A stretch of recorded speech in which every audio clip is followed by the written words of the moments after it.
Hi, everyone. First, I'd like to thank Barbara Heritage and Erin McGurl for organizing the New Scholars talks today.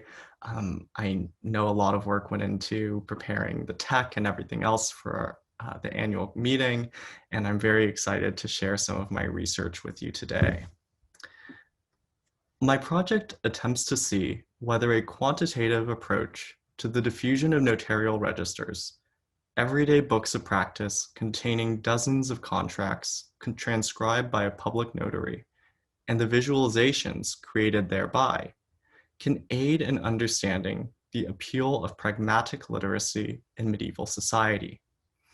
In order to do this, I've created a number of maps and graphs which visually represent the spread of 15,000 notarial registers cataloged in Robert-Henri Bautier and Jamine Sornet's Les sources de l'histoire économique et sociale du Moyen Âge.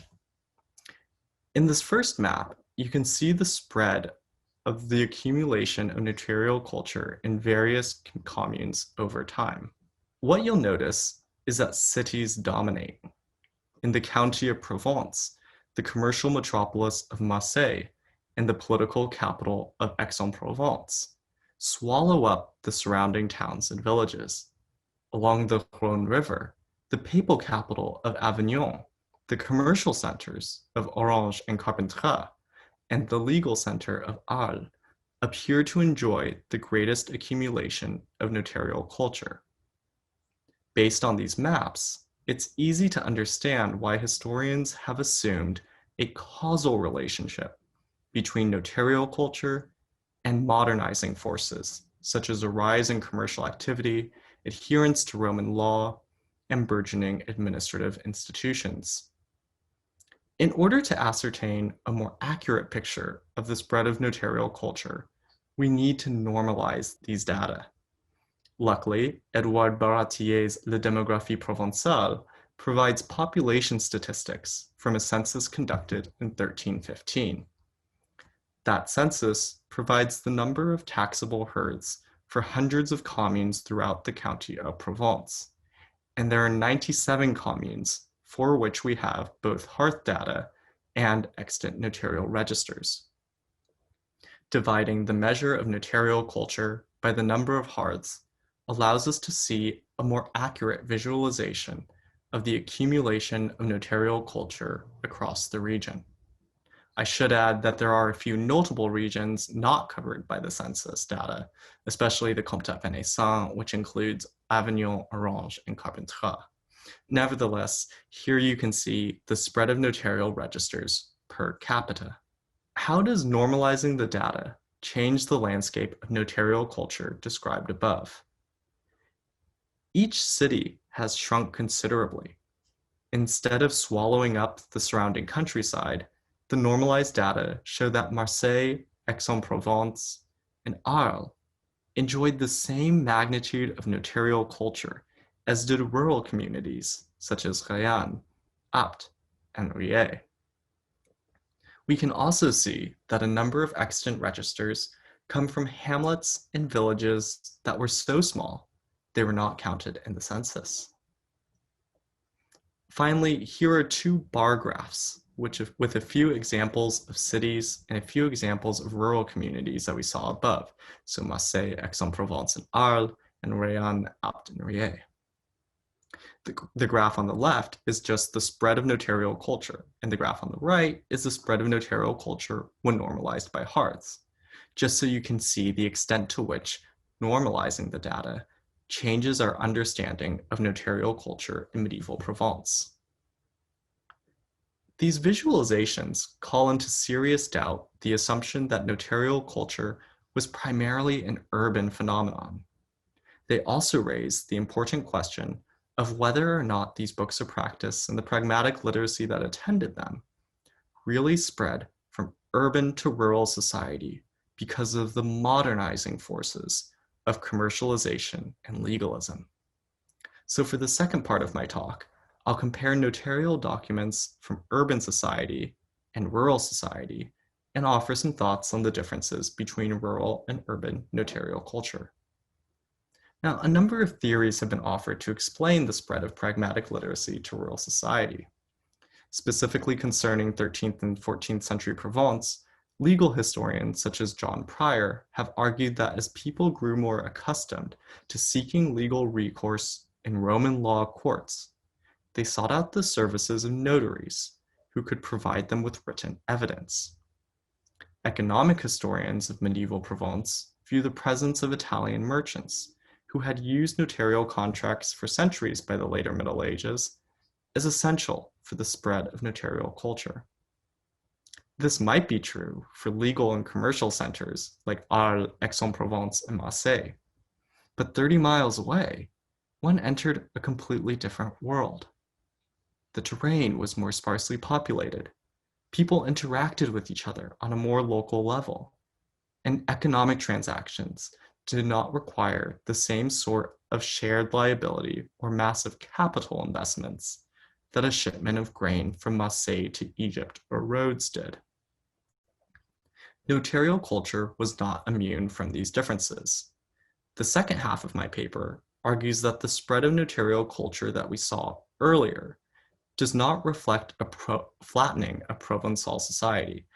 Notarial culture wasn't an acid wash that just made all of Provence the same. Instead, notarial culture responded to the needs of individuals in individual communities. It was not a trickle-down process imposed by the courts, by notaries, by the state, or by urban merchants. Notarial services were a means by which people could make social interactions with each other legible. Demand for notaries in rural society did not stem from a desire to guarantee otherwise impersonal transactions. Instead, a desire to commemorate important life events and to participate in a socially and culturally significant ritual of notarization drove demand for notarial services in rural society. So what evidence is there that notarial culture in rural society was so different from that of urban communities? First, let's take a look at the contracts that people asked notaries to transcribe.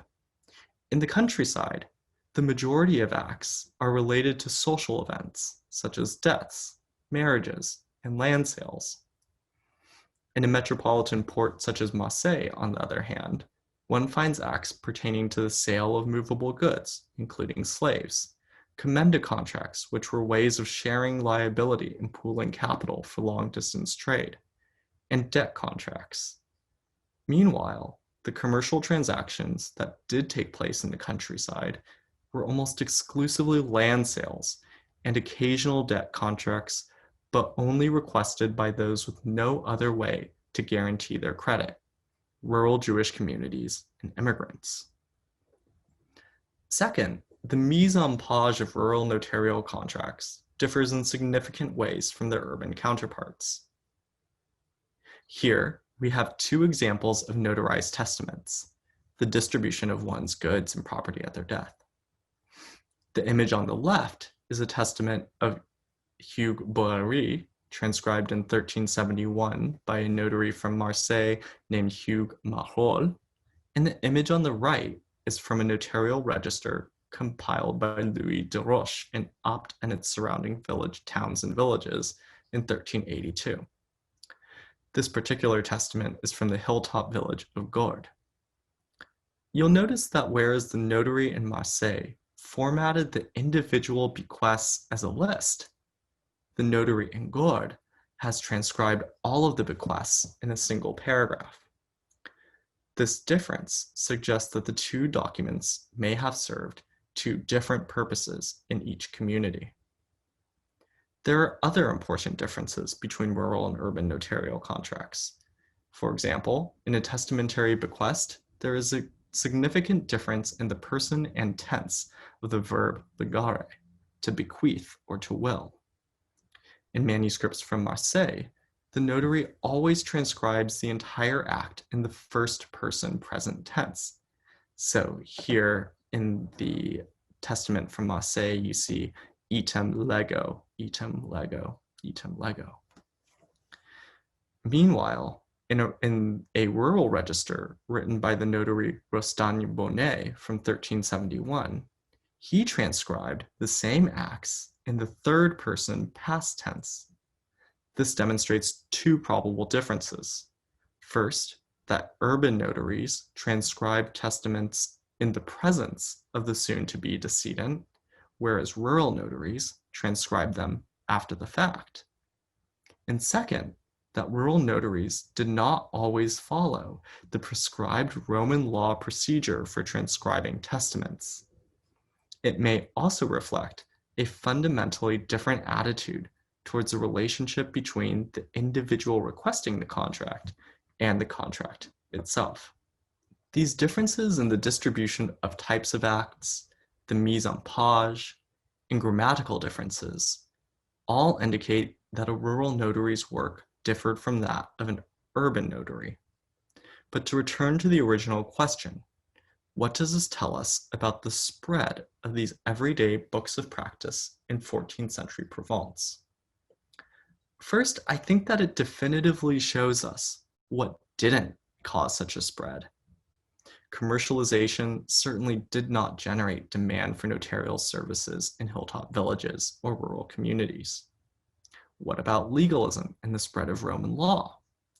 As mentioned above, the differences in the person and tense of the verb legare in testamentary bequests seems to indicate a fundamentally different understanding of the relationship between individual and contract, as understood not only by the contractors, but also by the notaries themselves. The difference in mise en page raises the possibility that individuals did not use testaments in rural society to actually distribute bequests, since a list with distinct paragraph breaks would have made such a process so much easier. In other words, such acts may not have been used in the same sorts of legal processes or requested as legal evidence in the same way that clients demanded the same documents in Marseille. So I want to end by showing you one more manuscript. Judging by the subscription clauses that reveal where transactions took place, it is the epitome of a rural register. The notary, Pierre Cavelle, transcribed acts that took place in the villages of Maubec, Robillon, and Oped, and in some cases in farmhouses out in the fields surrounding hamlets such as Taillade.